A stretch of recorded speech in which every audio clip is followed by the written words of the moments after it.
CJ Flyer back with a fire, another YouTube video. For those of you that are new here, no, this is not typically a 2K news type of channel. I do upload news related videos from time to time, talking about my thoughts on different events, different things that happened, you know, the new features in the new 2K game. Like for example, you know, I made a whole video talking about my thoughts on the Mamba Moments mode in NBA 2K24 when it first came out in September. So me talking about other creators like King of the Fourth Quarter, Kenny Beecham, you know, that's not something we normally do on this channel. But with him being one of the OGs of NBA 2K rebuild simulation type videos, and the fact that most of my videos in the past 12 months have been that type of content, and I'd be lying if I said I wasn't getting some inspiration from some of the OGs, you know, they are the ones that sort of pioneered this type of 2K content. I felt like it was necessary to make a video about this and to share my thoughts with you guys. So a couple days ago, Kenny, aka KOT4Q, King of the Fourth Quarter, uploaded a video called My Final Chance to Go 82-0 in NBA 2K. A challenge that him and other content creators have been doing for years. I myself have not uploaded one yet, maybe I will in the future.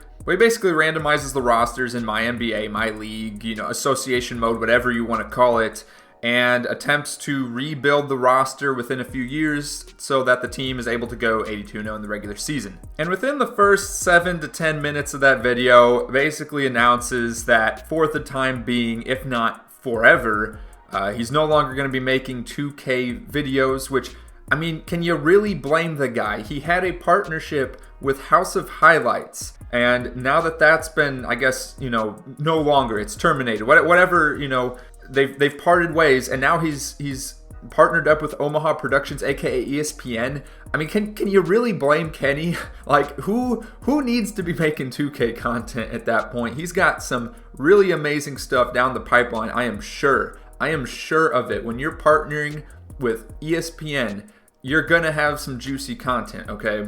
And he also touched on the fact that he no longer has fun with 2K, and the main reason that he plays the game is because it's really the only basketball simulation type game out there. I guess the only other alternative I could really think of off the top of my head, it's a website called basketball-gm.com. It's a text-based, you know, like franchise simulator, I guess if you want to call it that. I made a video on it years ago when the game first came out. I'm not sure if that video is still public. And by the way, yeah, just to add a little bit of credibility to my name here, I've also been doing 2K content for about a decade now. The reason why you don't see a lot of those videos is, one, because of a rebrand, two, because there's a lot of copyrighted music early on in my early videos around that 2012 to 2017 range. I also took a little bit of a hiatus, actually 2 different breaks. One last thing, you know, it's mostly my team content, and I don't want to focus on my team content anymore. So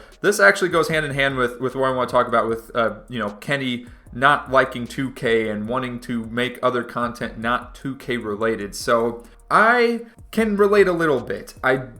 Here's the thing. I like playing the game. Just take out all of the modes, all of the features, just playing the game for what it is, like just a regular play now game, sitting down, playing, you know, whether it's against a CPU or playing with a friend on the couch. Like, I like that. I still do.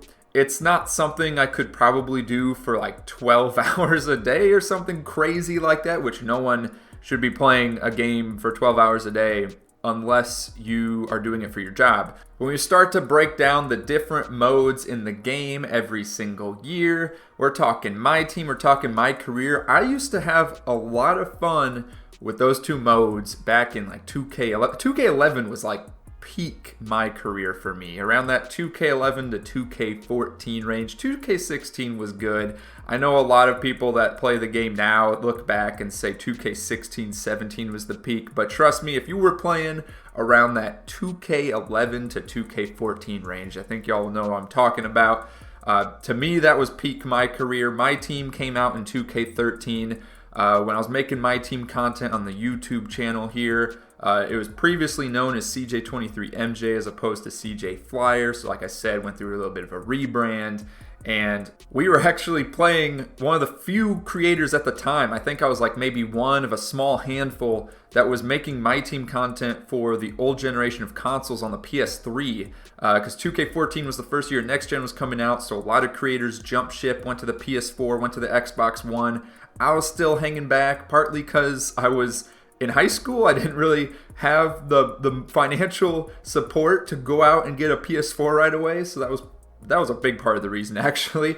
But there's a lot of potential there. You know, a lot of folks are still playing the old 2K on the old generation of consoles, and there is still some content that 2K was producing for that older generation 2K. But yeah, over the years, especially in the last like 3 to 4 years, feels like My Team, feels like my career is less about what the mode was originally about. You know, it's not so much about creating a player within your own fictional career. You're kind of following along someone else's storyline, and there's a lot of restrictions as far as upgrading your player, some of them behind a paywall. And if it's not behind a paywall, like if it's not solely restricted by the paywall, you then have to put in dozens of hours to reach the same point, in which you may as well just spend those dozens of hours working a job, getting paid, and using that money to do the paywall upgrade. And then with My Team, it's similar, especially after they got rid of the auction house. You know, I think there's some merit to doing that. I get why 2K did that because of the illegal buying and selling of the MT coins. But again, it's one of those things where, you know, grinding out the game is put on a pedestal, and as a content creator, I mean, you gotta put in hundreds of hours into just grinding these like 3-on-3, 5-on-5 offline and online modes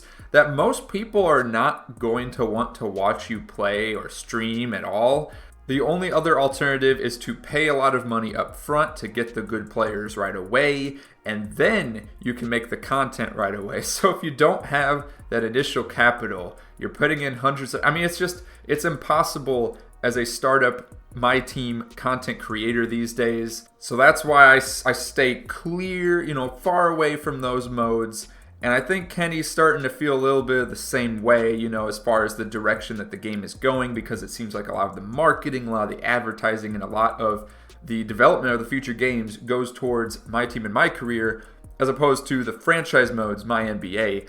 And really, you know, I took a break again from 2K. I did not buy 2K22, which is the first 2K I had not bought since like 2K10. And really the only differences I've seen in the last few years of 2K is adding the LeBron era into My NBA eras, and then a few little bug fixes, a few little minor updates, little tweaks, but otherwise the mode is the same. Now, that being said, I see tons of potential in the mode. Obviously, you know, everyone's able to make rebuild videos every single day. To be honest, if I had more time in the day, I would definitely be doing like 2 a day. There's a lot of potential for a lot of great content, a lot of great ideas, a lot of unique ideas, and just the flexibility and what, you know, creativity that you're able to use in the mode to change up your roster, change up the league rules, play in different eras. I look back at the association mode, which is the original name of the My NBA mode back in like 2K11 and 2K12,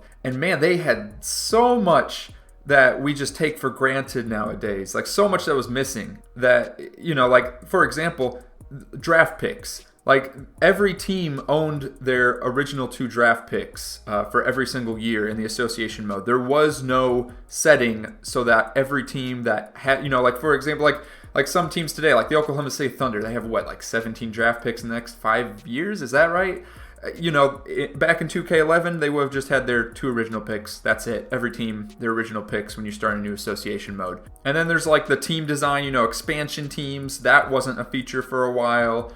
Being able to share online your jersey designs, your court designs, that didn't get added until, I want to say it was like 2K16. So it's been around for a while, and yet it hasn't changed a whole lot since it, you know, came into the game in 2K16. But again, you know, to say that the game is bad, there's certain parts of it that are bad. There's certain bad parts of the game that have not been updated or changed in several years. But I'm just looking in a nutshell, compare the game today to where it was a decade ago, and there's been tons of improvements I still have fun with the franchise mode despite there being very minimal updates in the past few years.